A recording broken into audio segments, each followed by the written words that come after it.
सो है WhatsApp everybody. आज एक बहुत ही इंपॉर्टेंट चीज़ के ऊपर बात करेंगे और वो है आपकी जो प्रिपरेशन आप जिस तरीके से कर रहे हैं उसके ऊपर स्पेसिफिक बात करेंगे। इधर उधर घुमा के बात नहीं होगी। देखिए, आपका पेपर आ रहा है, बहुत अच्छी बात, आना चाहिए क्योंकि तभी आप नेक्स्ट क्लास में जा पाओगे। ठीक है, अब सुनो, पेपर में ना आप लोगों से सबसे बड़ी मतलब रिवीजन टाइम में आप लोगों से सबसे बड़ी गलती क्या हो रही है कि आप लोग ना चीज़ों को या तो पढ़ रहे हो या तो देख रहे हो। इस अच्छे से समझाता हूँ। मैथ में आप लोगों से क्या हो रहा होगा सर, आपने क्वेश्चन देखा, ठीक है, क्वेश्चन का सॉल्यूशन देखा, मतलब या तो क्वेश्चन देखा और उसके स्टार्टिंग का एक वर्ड या दो लाइन 3 लाइन लिखा और उसके बाद देखते देखते निकल गए, चलो हाँ हो गया हो गया हो गया, ऐसे करते हुए निकल गए, ठीक है, नो इशू। बट आप बहुत सारे ऐसे क्वेश्चन हैं जहाँ पे आप बिल्कुल भी रिटर्न प्रैक्टिस नहीं कर रहे। आप ना क्या कर रहे हो, मतलब मैथ में स्पेसिफिक पता है यहाँ पे दिक्कत आएगी। जैसे कि कोई क्वेश्चन है, आपने उसको सॉल्व किया, फर्स्ट स्टेप किया, सेकंड स्टेप किया, एंड देन बोला हाँ ये तो आता है ये तो आता है, and then you will okay ये तो हो गया, ठीक है।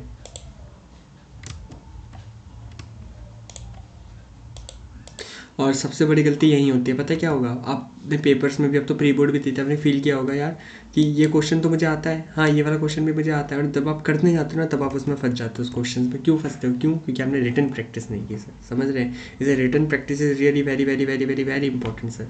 अब इसके लिए हमें क्या करना चाहिए? क्या सारे क्वेश्चन लिख के करने चाहिए? जी नहीं सर, सारे क्वेश्चन आप लिख के करोगे तो आप बाकी सब्जेक्ट छोड़ दोगे, या तो अगर बाकी सब्जेक्ट्स भी करो तो इस मैथ में आप बहुत सारे चैप्टर्स हैं जो कि आप छोड़ने वाले हो, या फिर चीज़ें नहीं होंगी कंप्लीट, पक्की बात, या तो एक ही बार रिवाइज कर पाओगे। तो इन चीज़ में क्या करें सर, ऐसे केस में क्या करें?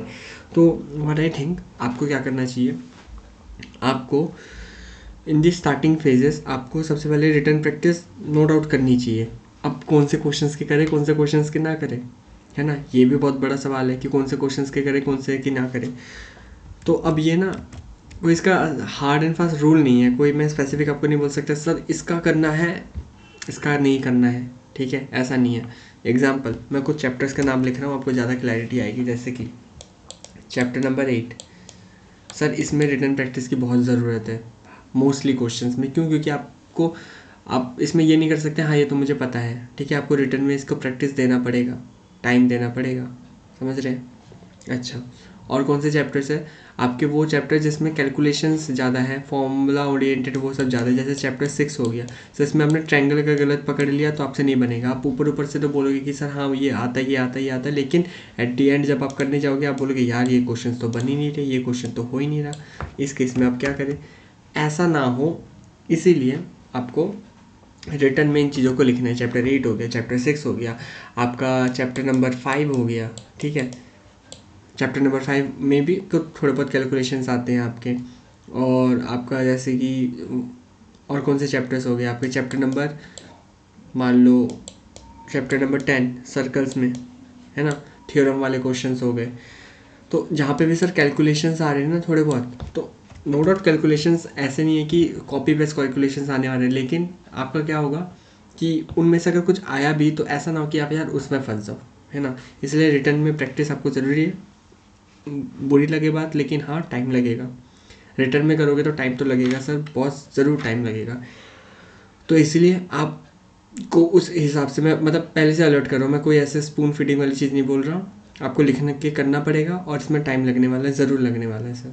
इसमें आप कोई इधर उधर की बात नहीं, कोई आपको बोल दे ऐसे कर ले वैसे कर ले, नहीं सर।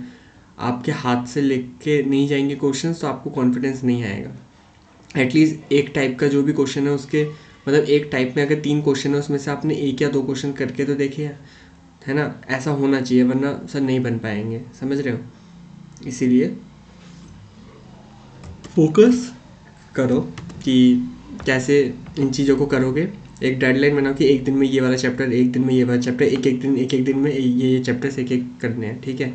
या ऐसे चंक बना लो कि स्टार्टिंग का मॉर्निंग टाइम में 3 से 4 घंटा एक सिटिंग बिठाऊंगा, उसमें मैथ के रिटर्न प्रैक्टिस करूँगा, फिर एक थ्योरी को पकड़ लूँगा, थ्योरी को पढ़ूँगा, और रात के टाइम पे थोड़ा रिटर्न प्रैक्टिस कर लूँगा। ऐसे कर लो, या फिर 2 सिटिंग बिठाओ, दिन के टाइम में हमने पढ़ लिया मैथ को और रात को थ्योरी पढ़ रहे हैं, या दिन में थ्योरी पढ़ रही है रात को मैथ का क्वेश्चंस कर रहे हैं। गाना लगा के कर लो, कोई इशू नहीं है सर, ठीक है। लेकिन हाँ, रिटर्न में कोशिश करो ज़्यादा से ज़्यादा क्वेश्चंस रिटर्न में करने की। अब इसमें यार कोई मैं आपको ये नहीं बोल सकता कि ऐसे कर ले, ये रूल लगा ले, वो रूल लगा ले, पर क्योंकि वो सब नहीं होगा ना यार, सिंपल बात, नहीं हो सकते वो सब चीज़ें, है ना।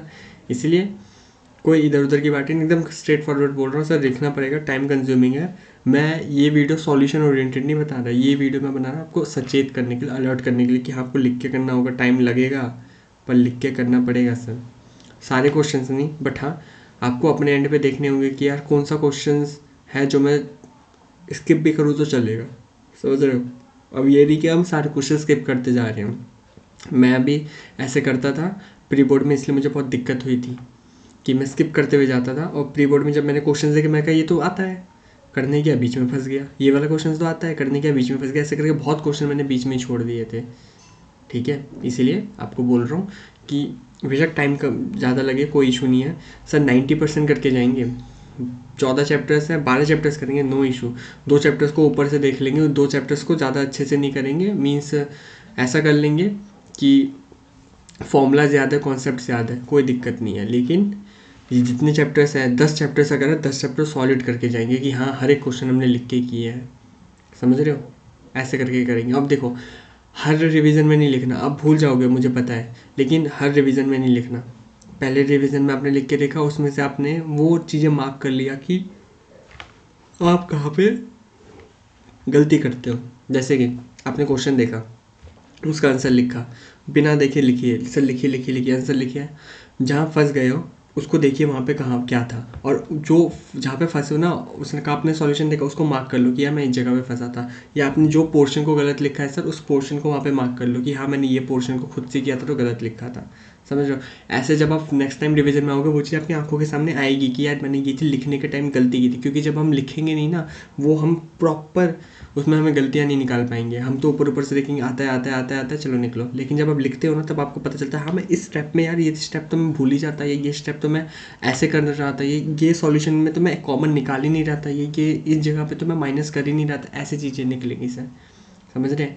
इसीलिए आपको बोलूँगा कि जो भी हो पहले बार में एटलीस्ट लिख के कीजिए सर, ठीक है, और मार्क कर लीजिए कि कहाँ पे गलती हो रही है, क्या चीज़ छूट रहा है, सब कुछ ऐसे लिख लीजिए। ओके, बस इतनी सी चीज़ बोलनी थी, छोटी सी वीडियो थी, आई होप आपको समझ आई होगी। और इसी के साथ सारे चैप्टर्स मत करना, कोई इशू नहीं है सर, पर कुछ कुछ चैप्टर जैसे यहाँ पे जो चैप्टर्स लिखे इसके तो कर लेना। जो चैप्टर आपको लगता है कि यार इसमें बहुत सारी चीज़ें हैं, अलग अलग हर क्वेश्चन में कुछ नया हो रहा है, उन चैप्टर्स में भी मैं ज़रूर बोलूँगा आपको लिखने के लिए, ठीक है।